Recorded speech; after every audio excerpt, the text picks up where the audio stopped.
Setting up an electric fence to keep out bears is pretty similar to setting up a normal electric fence, but there are 3 main differences, so let's walk through it from the beginning. Step number 1, mark your borders. Since I'm in the woods, I use trees, but regardless, you want to know exactly where you're going before starting so you know you'll have enough material and so you don't get lost. Step number 2, set up 3 to 4 anchors per post. Now this is one of the main differences. After you establish your boundaries, you want to set up your first anchor at about 6 inches off the ground and then about every 1.5 feet after that.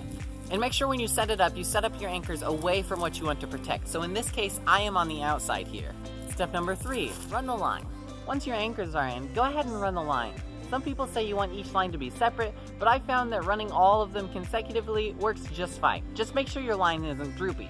Step number 4, clear debris and branches. Once you're done, make sure to walk the fence to make sure that nothing is brushing it or rubbing up against it. This drains the power and makes the shock less effective.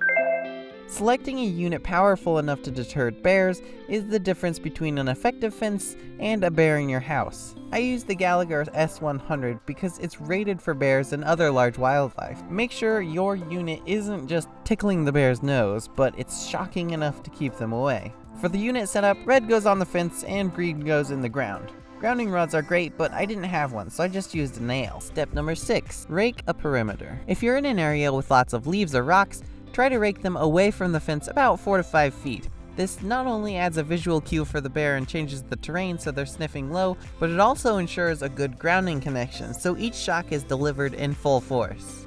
And with that, your fence is set up.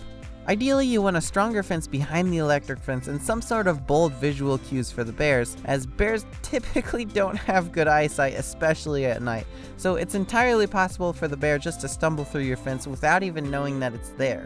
Now, this isn't a foolproof setup, but it saved my life several times, so I'm keeping it around.